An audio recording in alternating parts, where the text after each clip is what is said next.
Estimadas y estimados colegas, es un placer y un honor participar en este segundo Congreso Internacional de Antropología, Historia y Filosofía. Quiero comenzar agradeciendo a la organización por la oportunidad de presentar parte de mi investigación, así como a todos ustedes por dedicar su tiempo y su atención a escuchar esta ponencia. El título de mi intervención es La felicidad como horizonte, léxico, diagnósticos y propuestas para el campo español en el siglo XVIII. Con este trabajo quiero explorar cómo, en la España de la segunda mitad del 700, un concepto que hoy nos suena quizá etéreo o abstracto, el de felicidad pública, se convirtió en una auténtica pauta para pensar, debatir y justificar reformas en el ámbito agrario. Y lo subrayo desde el inicio. No estoy afirmando que esa felicidad pública se alcanzara plenamente ni que se aplicara de manera generalizada. Mi propósito es otro, analizar cómo fue formulada, qué significados adquirió en el lenguaje político y económico de la época, qué problemas pretendía resolver y, sobre todo, qué medidas concretas se propusieron para hacerla posible.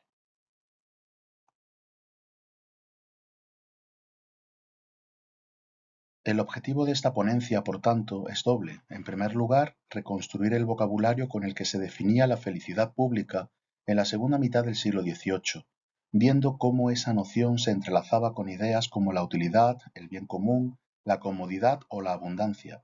En segundo lugar, examinar el programa de fomento agrario que aparece en los tratados, informes y memorias de autores como Bernardo Guard, Francisco Romay Rosell, Pedro Rodríguez de Campomanes, Gaspar Melchor de Jovellanos, Miguel Ignacio Pérez Quintero, José María Acevedo y Pola o Francisco Javier de Peñaranda y Castañeda. Para ordenar la exposición seguiré tres pasos. En primer lugar, presentaré la justificación de la investigación y la metodología utilizada.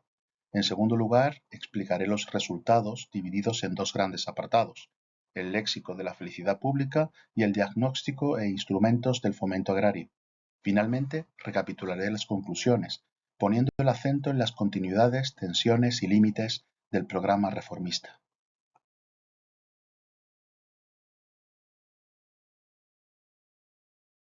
¿Por qué es importante este tema? En el siglo XVIII europeo se produjo un desplazamiento conceptual muy relevante. La felicidad dejó de entenderse exclusivamente como una virtud moral individual y pasó a concebirse como bienestar material colectivo, como estándar para medir la buena gobernación. Esta transformación se apoyó en el desarrollo de la economía política como herramienta de gobierno, y en España se tradujo en una intensa reflexión sobre la agricultura, que se consideraba la base de la riqueza nacional, del abastecimiento de subsistencias y de la ocupación de la población. En ese contexto, la Corona impulsó y apoyó la creación de las sociedades económicas de amigos del país, en particular la matritense, como espacios de discusión y formulación de propuestas de reforma. La noción de felicidad pública se institucionalizó en ese marco y se convirtió en criterio para evaluar políticas de fomento agrícola, industrial y educativo. No es casual que el célebre informe de Jovellanos sobre el expediente de ley agraria madurara precisamente en la clase de agricultura de la matritense, donde la retórica de la felicidad, la utilidad y el bien común se traducía en diagnósticos concretos y propuestas de aplicación práctica.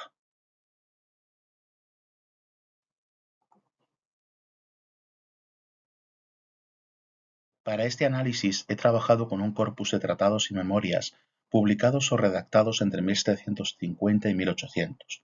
Todos ellos tienen en común su alcance general y su voluntad de proponer medidas realizables. He tomado como punto de partida obras como el Proyecto Económico de Bernardo Guard, Las señales de la felicidad de España de Romay Rosell, los discursos de Campomanes sobre fomento de la industria y educación popular, el informe de Jovellanos de 1795 y textos de Pérez Quintero, Acevedo y Pola y Peñaranda y Castañeda. La metodología combina tres elementos: un análisis léxico para ver cómo se usa y qué matices adquiere el término felicidad pública junto a utilidad o abundancia; una comparación programática entre las propuestas de la década de 1760 y la década de los años 90; y, finalmente, un estudio de los instrumentos concretos propuestos para el fomento: reformas de propiedad y contratos, libertad de comercio de granos, obras hidráulicas y viarias, crédito y disciplina de trabajo.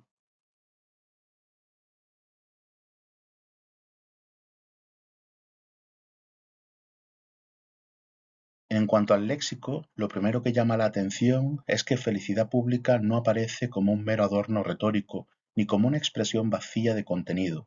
No es el tipo de fórmula que se repite por inercia para embellecer un preámbulo, sino que funciona al mismo tiempo como un título de legitimidad y como un criterio concreto de evaluación de las políticas. En los textos que he trabajado, esa felicidad pública se presenta como algo que puede identificarse, medirse y, sobre todo, alcanzarse mediante acciones deliberadas.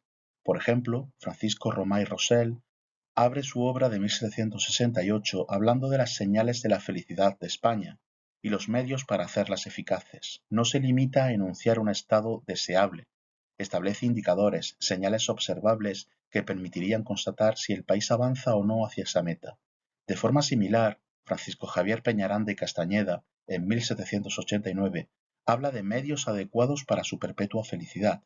Ahí la palabra perpetua no es casual, implica una vocación de estabilidad, la idea de que la felicidad pública no debe ser un momento de excepción, sino una condición mantenida en el tiempo. Miguel Ignacio Pérez Quintero, por su parte, dedica su obra a la felicidad de la nación, reforzando así el carácter colectivo y político de la noción. La palabra felicidad, en este contexto, se usa de manera programática. Es una meta que deja huellas visibles y que puede ser objeto de técnica y de medición. No es un valor subjetivo, sino algo que se traduce en precios estables, abundancia de productos, ocupación plena y paz social. Y además actúa como argumento de legitimidad. Un gobernante o un legislador se justifica si contribuye a esa felicidad pública. Junto a este núcleo encontramos un segundo campo semántico, el de la utilidad y bien común. Este lenguaje sirve para traducir la meta de la felicidad en reglas operativas, más vinculadas a la economía política y a la gestión concreta de los recursos. Campomanes, por ejemplo, justifica el fomento de la industria popular no solo como un estímulo económico, sino por su utilidad social, transformar dentro del país las materias primas agrícolas, sostener la labranza, asegurar el abasto y dar empleo. En él, utilidad y felicidad aparecen como dos caras de la misma moneda. La primera es el medio, la segunda el fin. Jovellanos, aunque en ocasiones no emplea explícitamente la palabra felicidad, codifica su contenido al insistir en remover los estorbos que impiden el cultivo y al proponer medidas para asegurar la circulación interior y exterior.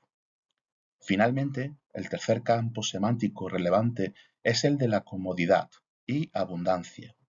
Aquí se pasa del plano institucional al de la vida cotidiana. Se trata de que las personas vivan con holgura material, de que tengan acceso a alimentos y bienes a precios asequibles, y de que la economía funcione de modo que no haya escasez súbita ni carestías prolongadas.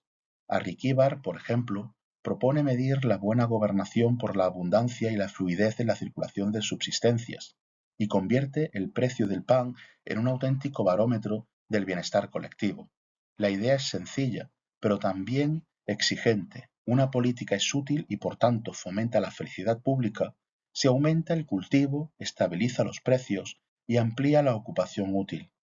Todo ello forma parte de un lenguaje reformista que, aunque hoy nos pueda parecer optimista, estaba pensado para ser aplicable y verificable.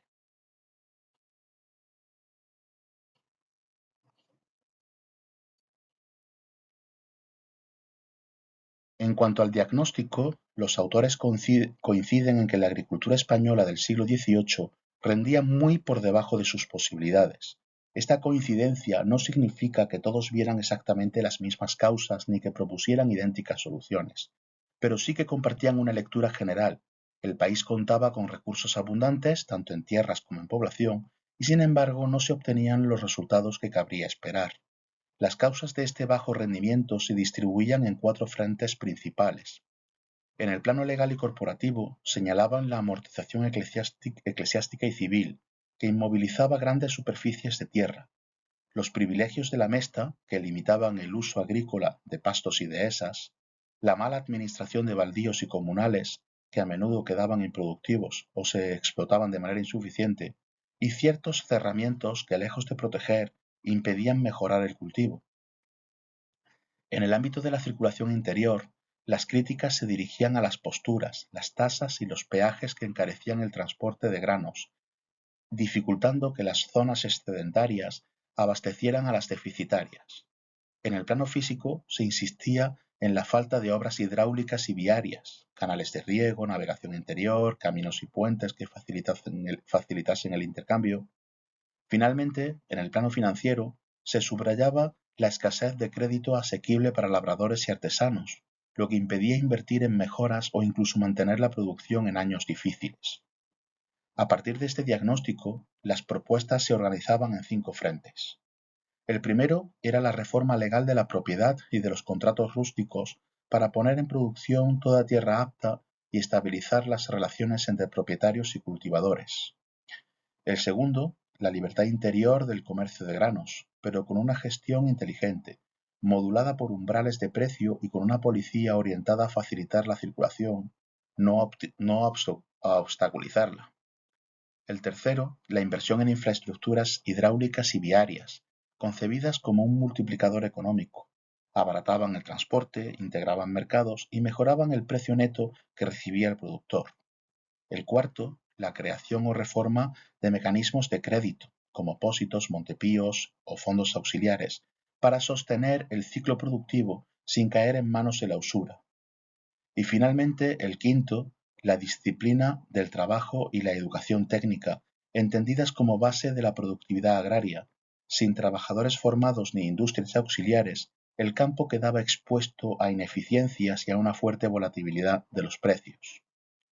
Aunque existía consenso en los fines, más cultivo, abundancia y empleo, las diferencias aparecían en la escala y en el modo de ejecución. Ward, por ejemplo, defendía un crédito público centralizado y grandes proyectos de infraestructura con fuerte protagonismo del Estado.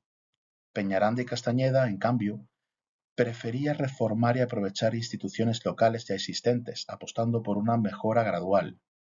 Acevedo y Pola proponía iniciativas concretas, como la navegabilidad del Ebro y del Guadalquivir, mientras que Pérez Quintero ponía el acento en activar el empleo mediante obras inmediatas, incluso si su alcance estructural era más limitado.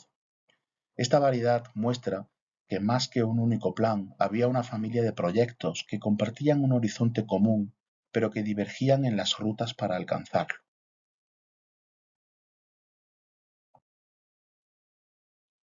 En conclusión, en el último tercio del siglo XVIII, la felicidad pública pasó de ser una consigna moral a convertirse en un estándar operativo del reformismo ilustrado. Se integró con la idea de utilidad y se midió por efectos concretos: mayor superficie cultivada, mejor circulación de víveres, estabilidad de precios y aumento de la ocupación útil. Las propuestas analizadas muestran un diagnóstico claro y un repertorio coherente de instrumentos, pero también dejan ver sus límites: resistencias jurídicas y fiscales, privilegios corporativos difíciles de reformar y una capacidad administrativa insuficiente para coordinar obras y crédito a la escala necesaria. Creo que el valor de este conjunto de textos no reside solo en lo que se aplicó efectivamente, sino en haber formulado un lenguaje político-económico capaz de unir legitimidad, técnica y verificación empírica. En ese sentido, la felicidad pública fue más que un estado alcanzado, un horizonte que guió el pensamiento reformista del 700 español.